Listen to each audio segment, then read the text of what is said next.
নবী হওয়ার আগে বিশ্বনবীর ইবাদত ছিল চিন্তার ইবাদত। আমরা অনেকে মনে করি শুধু তাসবিহ পড়াই ইবাদত, জিকির করাই ইবাদত, শুধু কোরআন তেলাওয়াতই মনে হয় ইবাদত, শুধু কিয়ামুল লাইল করাই ইবাদত। কিন্তু বিশ্বনবীর সাহাবী যিনি ইসলাম আমাদের চেয়ে ঢের বেশি বুঝেছেন, তিনি বলেন আল্লাহর এই সৃষ্টি শৈলী, এই সৃষ্টি নৈপুণ্য নিয়ে 1 ঘন্টা চিন্তা করা, ক্রিটিক্যাল থিঙ্কিং করা, সারা রাত নফল তাহাজ্জুদের চেয়েও সেরা। আলী ইমরানের 190 নম্বর আয়াতে আল্লাহ তাআলা বলেছেন, যারা আকাশ বাতাস পৃথিবী সৃষ্টি নিয়ে চিন্তা করে এবং সর্ব অবস্থায় আল্লাহ তাআলার জিকির করে, ওয়াতাফাক্কারুনা ফি খালকিস সামাওয়াতি ওয়াল আরদ, এবং তারা তাফাক্কুর করে, ক্রিটিক্যাল থিঙ্কিং করে, এবং তারা বলে মা খালাকতা হাযা বাতিলা, হে আল্লাহ তুমি অনর্থক কিছু সৃষ্টি করো নাই।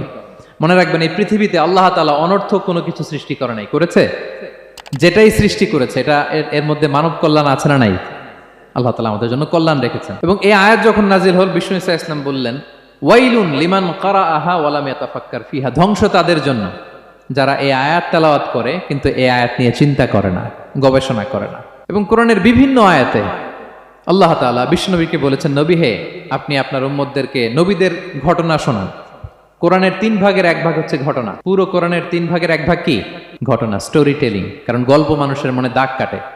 আল্লাহ তাআলা বলেছেন ফাকসুসিল কসাসা লাআল্লাহুম ইয়াতাফাক্কারুন, নবী হ্যাঁ আপনি তাদেরকে কিচ্ছা শোনান, ঘটনা শোনান, নবীদের কাহিনী শোনান, লাআল্লাহুম ইয়াতাফাক্কারুন, যাতে করে তারা ক্রিটিক্যাল থিঙ্কিং করে। তারা লূত আলাইহিস সালামের কওমের ঘটনা যখন শুনে যে আল্লাহ তাআলা আপসাইড ডাউন করে দিয়েছিলেন, তারা যখন কওমে আদের ঘটনা শুনে, কওমে সামুদের ঘটনা শুনে, তারা যেন চিন্তাশীল হয়। এবং বিশ্বনবীর সাহাবী আবু দারদা রাদিয়াল্লাহু তাআলা আনহু উনি বলতেন তাফাক্কুরু সাআতিন খায়রুন মিন কিয়ামিল লাইলা, 1 ঘন্টা কেউ যদি আল্লাহর সৃষ্টি নিয়ে চিন্তা করে সেটা সারা রাত তাহাজ্জুদের সালাত অফার করার চেয়ে উত্তম। আমরা অনেকে মনে করি শুধু তাসবিহ পড়াই ইবাদত, জিকির করাই ইবাদত, শুধু কোরআন তেলাওয়াতই মনে হয় ইবাদত, শুধু কিয়ামুল লাইল করাই ইবাদত। কিন্তু বিশ্বনবীর সাহাবী যিনি ইসলাম আমাদের চেয়ে ঢের বেশি বুঝেছেন, তিনি বলেন আল্লাহর এই সৃষ্টি শৈলী, এই সৃষ্টি নৈপুণ্য নিয়ে 1 ঘন্টা চিন্তা করা, ক্রিটিক্যাল থিঙ্কিং করা, সারা রাত নফল তাহাজ্জুদের চেয়েও সেরা।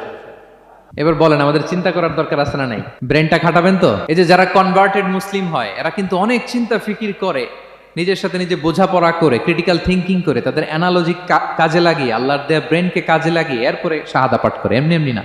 এই যে কিছুদিন আগে আমেরিকান এক পপ স্টার কালেমা পড়ছে না? আপনি জানেন একটা ধর্ম চেঞ্জ করা, একটা ফেইথ চেঞ্জ করা, এটা কত বড় সিদ্ধান্ত?